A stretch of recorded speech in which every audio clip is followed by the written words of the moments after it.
이게 좋은 문제라고 하는 것은 난이도만 높은 게 좋은 문제가 아니고 실전과 유사해야 됩니다. 실전에서 나올 문제들을 충분히 예고하고 있어야 좋은 문제입니다. 출제 경향이 어떻게 바뀌고 있습니까?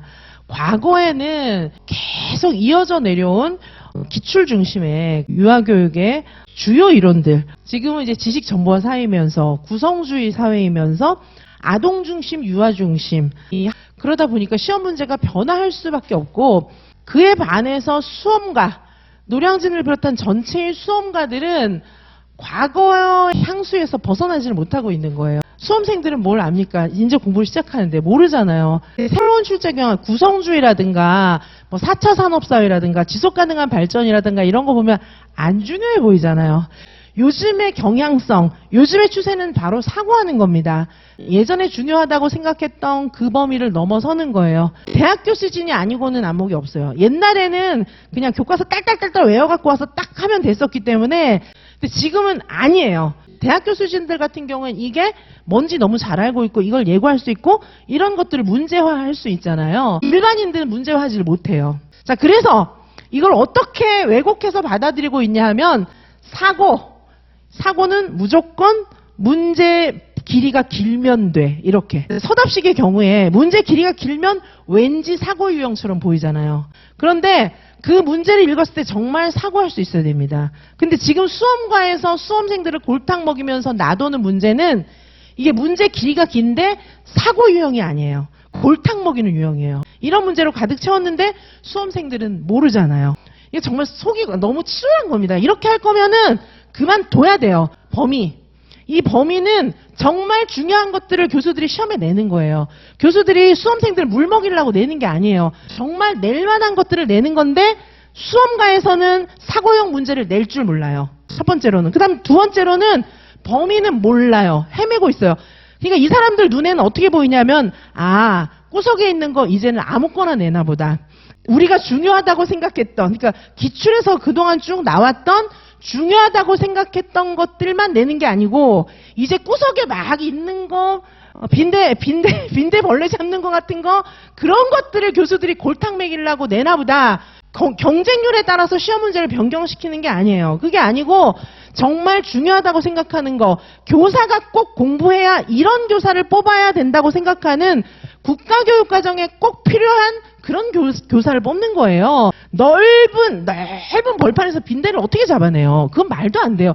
그걸 다 공부하라는 건 수험생 죽으라는 거예요. 뭐가 나올지 모르니까 구석에서 문제를 내는 거예요. 구석에서 문제를 내던가 아니면 이 많은 거를 기본서에 실어 놓는 거예요. 근데 굉장히 웃긴 게, 말이 안 되는 게, 4차 산업사회, 지식정보사회, 구성주의 사회에서는 지식의 팽창 속도가 어마어마하게 빨라요. 대학에서 가르치는 기본서들도 책마다 다 달라요. 아니 그러면 그거를 산더미처럼 집채만하게 해서 수험생들을 가르칩니까? 한 컬이 따라가려면 책 7, 8권씩 봐야 되는데 되게 두껍잖아요. 그것만 외우면 합격할 것 같죠? 그거를 외우는 사이에 지식은 또 나오고 있어요. 집채만한 책을 다 외워가지고 나이 60대 갖고 합격해라 이런 게 아니에요. 어떻게 다 외웁니까? 7, 8권은 볼 필요가 없어요. 전혀 볼 필요가 없어요. 오직 대안은 대학교 수준이 낸 문제를 푸는 방법밖에 없어요. 아직도 시간은 있어요. 선생님들이 생각을 바꿔야 됩니다. 근데 수험가에서는요, 길을 몰라요. 완전히 길을 잃었어요. 완전히 길을 잃고, 그러면 순진하게 그냥 가만히 있지. 왜 하는 척을 합니까? 몰라요, 지금. 수험에 지금 출제 경향이고 지식의 변화 양상이고 아무것도 모릅니다. 지식이 부족한 수험생들이 그래야 속기 때문에 그렇게 움직이는 겁니다. 결코 오래가지 못할 겁니다.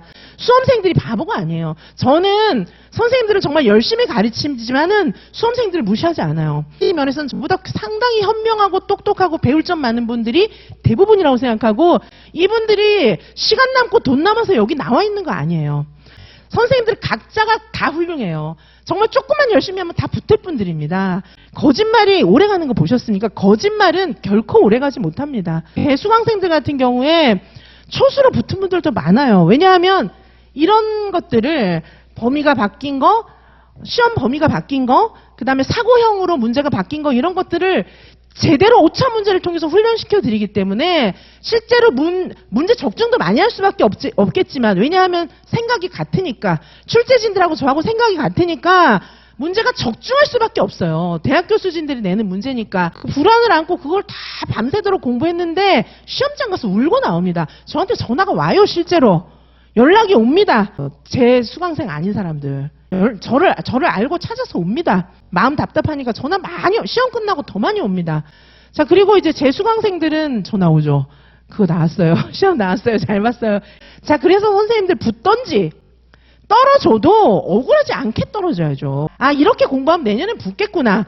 내가 공부한 데서 나왔지만 내가 공부를 덜 했어. 뭐 이런 상태로 떨어져야지.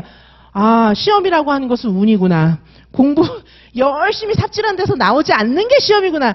이런 이상한 정보를 느끼게 만드는 것은 그건 사기치는 거예요. 자, 그래서 좋은 문제란 사고 유형으로 문제를 내는 건데 문제가 무의미하게 긴 거는 의미 없어요. 그건 굉장히 비양심적인 것입니다. 그 다음에 난이도를 높이기 위해서 시험에 절대 안 나오는 아무도 안 보는 구석에 있는 거를 막 시험에 내서 그걸 이 중요한 시기에 1분 1초가 급한데 이 중요한 시기에 외우게 한다. 그거는 범죄입니다, 범죄. 이 젊은 청춘들을 갖다가 그렇게 헛수고하고 절망하게 만들면 안 됩니다. 그렇게 몇 년 공부하면 절망이 오죠. 자, 그래서 선생님들 속지 마시라고 제가 말씀드리는 거예요. 사고 유형으로 문제를 냈는지를 보셔야 되고요.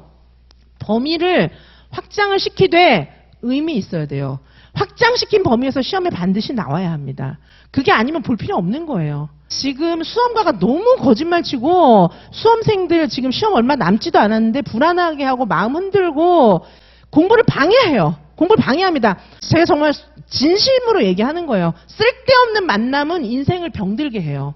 자, 제가 공부를 계속하고 좋은 분들 만나서 공부하게 되고 막 이렇게 계속해서 공부하게 되고 공부 방법도 알게 된 건 좋은 선생님들을 만났기 때문이에요. 자, 그런데 역으로 아주 이상한 사람을 만나면 너무 나쁜 선생님을 만나면 뺑뺑이를 돌아요. 지금도 유아이명이 뭔지 모르는 분들을 만나면 완전히 다 망쳐놔요. 최소한 내가 하는 일이 남에게 이익을 줘야죠. 남을 이롭게 해줘야 되지 않겠습니까? 최소한 내가 하는 일이. 선생님들의 피해를 저는 최소한으로 좀 막고 싶어서 말씀을 드리는 겁니다.